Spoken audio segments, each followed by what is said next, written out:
This is the Rookie Big Board Rookie Profile Series. I'm your host, Matt Hicks, the FF Educator, joined as always by John Lobb, the Gridiron Scholar. This is the Jaylen Wright Rookie Profile episode. Jaylen Wright is a fast riser, red-hot running back prospect.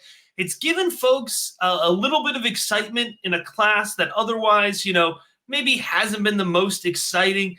I'm interested to get into this episode, John, hear your thoughts on Jaylen Wright and kind of compare that to what I've seen over the last few years as a Tennessee fan, having seen Jaylen Wright, play every single week. But let's go ahead. Let's get into it here, starting with his background.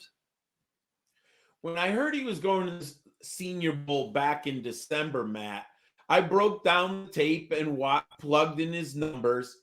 And I was really excited. And I was actually kind of depressed when he didn't show up to Mobile for, injury challenges. He showed up at the Combine, Matt, and I was very happy with his performance. In the 40, he logged a 4.38. That's an impressive number for this young man. And we go back to look at what his prospect resume is. The speedster established career best this year in rushing yards with 1,013, yards per attempt, 7.39, and yards per game, 84.4, on only 137 carries. He was uber efficient, Matt. He became the first Tennessee back to rush for over 1,000 yards since Jalen Hurd in 2015. And I remember breaking down Jalen Hurd in that draft class. Oh, yeah. Right? He led all FBS running backs with 7.39 yards per carry, and he logged 6 100-yard games this year for Tennessee. But more impressively, he blasted for over multiple runs of 70-plus yards. When he gets a lane and he's in space, he outruns defenders.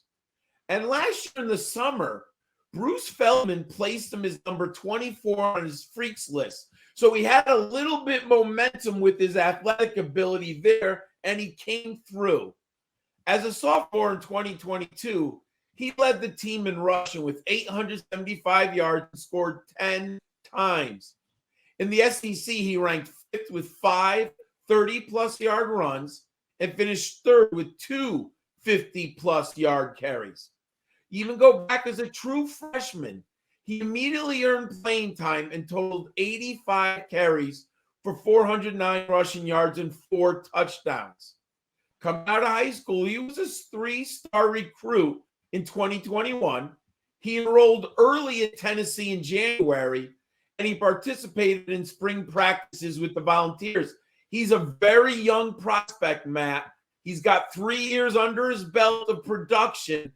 However, what does your film study tell us about Jaylen Wright as a prospect? Yeah, like I said, I've gotten the chance to watch a lot of Jaylen Wright live over the last few years as a Tennessee fan. So it has been a little curious to me. I did not expect going into the draft process for Jaylen Wright to have this type of ascension in his hype and in his profile going into the NFL draft. So let's get into the tape here and talk about what you see when you watch Jaylen Wright's film. For me, starting here with Jaylen Wright in totality, I think he does a lot of things well. That's what you're going to hear me say. I'm not sure that he has that, one high-level trait that really pushes his game forward, which, I'll circle back to at the end of this breakdown. But I wanted to lead off with that. You're talking about his speed. He has good straight line speed. You talked about that Combine 40 time. That's fantastic. I don't know that we saw 4.38 speed super consistently from Jaylen Wright.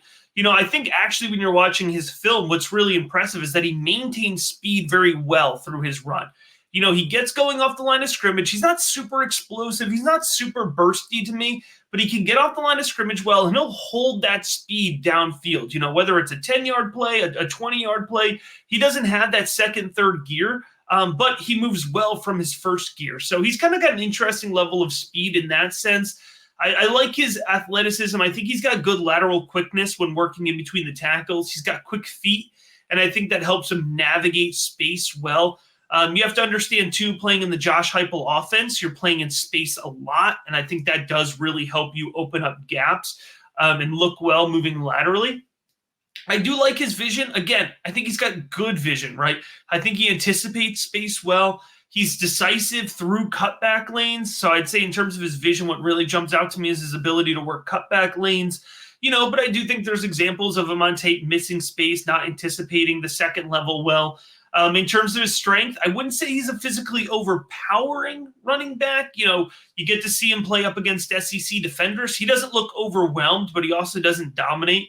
But he is aggressive, which I do appreciate. Even if you don't have the most pure strength, when you're aggressive, you're tenacious, you fight for yards, you're willing to be the initiator of contact, seek out that contact, that can help you get those few extra yards on a play. And then in terms of pass catching, I think he's a solid check down option. Wasn't overly utilized in the passing game, but, had fine enough hands when he was. And then, he did display a good anchor, and he read blitzing assignments very well in pass protection. That's an important aspect of being a running back in the Tennessee offense. So again, obviously his 40 time at the combine suggests that he has high level speed, but that, did show up on tape and didn't show up on tape. And other than that, I don't see one big category that propels him to the top of a set of rankings, right? So there's lots to like about Jaylen Wright. I don't know that there's much to love, but I'll translate that into fantasy football production here as we circle back towards the end of the episode. But first, John, need to talk about the tremendous resources available over at patreon.com/rookiebigboard. We have in-depth rankings. Every NFL draft prospect with fantasy relevance is on those rankings. We got those full film breakdowns. We got the super active Discord with the trade advice, the roster overhauls, the draft advice, so much going on there. Make sure to jump in. Now is the time. February was a huge month. We had a record number of folks join us over at patreon.com/rookiebigboard. If you were not one of those and you're watching all of these rookie profiles, make sure that you're one of those people in March, because I'm telling you, there is so much more in terms of how we can help you out with your teams than just what we're giving you here in the rookie profiles. All right, John, that's the film background here. Take us into the stats for Jaylen Wright. When I mentioned my model earlier, there are a lot of data points that my model likes on this young man. Obviously, the first one is the 40-yard dash, which I mentioned, 4.38. But why I think that's significant is his BMI.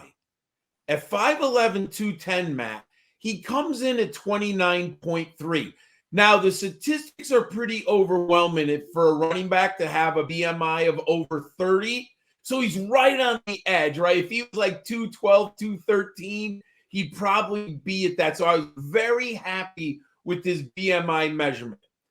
Another stat that I love, PFF, yards per contact after yards per contact per attempt, 4.35. Man, he's the second best in the class after he gets hit for gaining yards. And then my favorite stat, I said he had only 137 carries. Matt, 35 of them were over 10 yards each. That's amazing. Like, that's 1 out of 5 carries taking for over 10 yards. So my model really, really likes him. And I have some questions about the tape. And I know they use those wide stances and Tennessee opens up huge lanes. So I understand those concerns, but the model says he has a pretty good future in the NFL.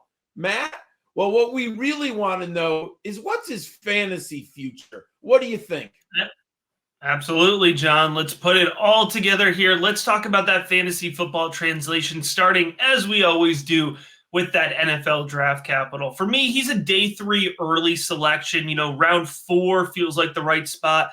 I don't see him going to round 5. Maybe he sneaks into the very back end of day 2 if we get an early run on running backs. Maybe Braylon Allen, Trey Benson, a few of these guys go off the board. There's a little run and he gets pushed up into day 2 late. But I think round 4 is about right for Jaylen Wright.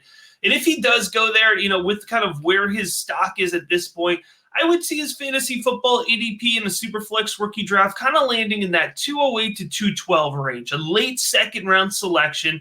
And if he's going late second round, John, I would have what I call healthy, exposure to him. I wouldn't be overexposed, but I would have, 11 to 25%. I'm going to be mixing it up with a lot of the running backs that are in my rankings, between 4 and 10 in that late second, early third round range, because it's very close in, we don't throw this out a lot. I don't like to use this term a lot, but, I'm reserving the right to move Jaylen Wright around post draft, right? Because really, if you look at the rookie big board right now, like I said, running back 4 to 10, they are super close in terms of rating. So these guys are going to get jumbled all up depending on how I can plug them into my projection sheet in terms of volume, how I like those landing spots, the offensive lines they're behind, what it looks like for competition early in their career.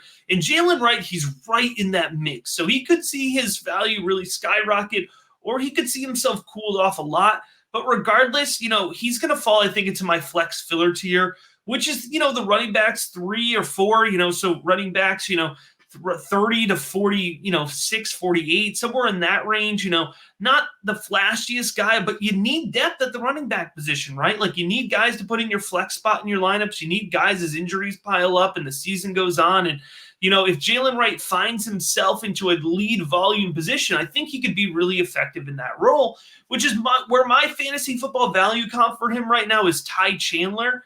And I know that doesn't sound like the flashiest of value comparisons, but I just finished up doing the projections, which will be available. By the way, I do seasonal projections for every fantasy football player, not just rookies. And the pre-free agency version will be available to Rookie Big Board patrons, right after we finish up this round of videos, actually tonight. So anyways, I say that to say, if you look at Ty Chandler, man, like he's the last man standing in Minnesota. So he's been this like pops of relevance type back. And now as the lead volume, we'll see how free agency shakes out, but he's going to be drafted, a lot higher. And I can see Jaylen Wright kind of having a similar fantasy football, value kind of arc to where Ty Chandler has found himself early on in his career. Remember, Ty Chandler was kind of the sleeper favorite guy too coming out. There were a lot of folks that had a similar level of interest in him. John, just like so many folks have an interest in getting in on the resources available over at patreon.com/rookieboard. Get in on the Discord, get in on the personalized advice, the draft consultations, the rookie guide, so much great stuff happening over at patreon.com/rookiebigboard. And we appreciate you checking out this rookie profile.